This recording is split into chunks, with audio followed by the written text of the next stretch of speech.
V drugem soočenju, ki ga je časnik Večer danes popoldne pripravil v Viteški dvorani Bistriškega gradu, je odlično obveščeni in dobro podkovani moderator srečanja, dopisnik Večera Srečko Kodrič, s kandidati za župane Slovenske Bistrice spregovoril o mnogih težavah, s katerimi se soočajo prebivalci te regije. Vsak izmed kandidatov pa je dobil tudi priložnost na kratko predstaviti svoj program. Kaj so vaši glavni cilji, da bi uresničili župansko vizijo? Dejansko bi izpostavil tiste najpomembnejše projekte, to so bili projekti razvojni inkubator v poslovni coni, izgradnja doma starejšega, tukaj so južna in severna obvoznica v mesto, tukaj so projekti z področja okolja in prostora. Omenil bi tudi izgradnjo novih vrtcev, ki jih nujno potrebujemo v občini. Dejansko je teh projektov zelo dosti in prepričan sem, da Slovenska Bistrica zmore več in da bo te projekte realizirala, koliko bom izvoljen. Ste novo ime na politični sceni Slovenske Bistrice, kandidirate za županjo. Zanima me, zakaj taka odločitev? Ja, moram povedati oziroma priznati, da je ta moja odločitev bila res težka. Težko sem se odločila za kandidaturo. Stranka me je zelo nagovarjala, saj vemo, da Nova Slovenija je stranka, ki trenutno ni v parlamentu in je že zaradi same prepoznavnosti stranke v našem okolju zelo pomembno, da govorimo o njej, da poudarjamo njene vrednote, njena stališča, njena načela. Tako da lahko rečem, da sem se potem le odločila, da se spustim na ta ples zverinjak, kot ste sami prej rekli. Moram pa reči, da vzamem to tudi kot neki izziv, spoznati določene ljudi, pridobiti nove izkušnje, ki pa mislim, da nam v življenju vedno prav pridejo.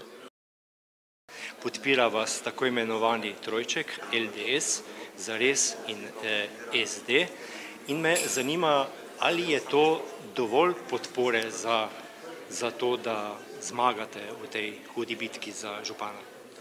Jaz mislim, da županskih volitev ne smemo gledati kot političnih volitev, kot so volitve v parlament, državni zbor, ker so volivci dosti bolj disciplinirani in dosti bolj pripadni.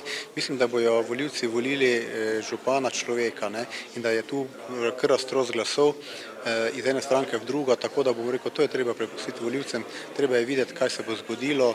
Jaz verjamem, da bom volivce uspel prepričati v njihovo pravilno odločitev. Bistvo vašega programa, prosim. Bistvo je, bom rekel, kvaliteta življenja.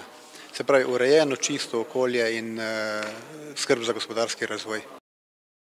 Zakaj ste se odločili vnovič kandidirati? Res je, da je iz preteklega mandata oziroma iz preteklih let, to je iz obljube, ki je bila dana že ob kandidaturi leta 2005, ostal nedokončan projekt izgradnje doma za starejših in ker nam je veliko ljudi pomagalo k temu, da se je ta projekt odlagal in odlagal in odlagal, je nažalost prišlo v tem letu šele do realizacije oziroma do podpise pogodbe z SVLR-jem, kar štejem za svojo nalogo, da ta projekt tudi dokončam. Ob tem pa seveda še vse drugo, kar je potrebno postoriti v občini Slovenska Bistrica. Na soočenju ste predstavili svojo vizijo. Ja, če imate v mislih seveda ta naša programska izhodišča, potem jaz program delim nekako na dva dela. Prvi je ta, ki zadeva način vodenja same občine, mislim, da to je izjemno pomembno, ne?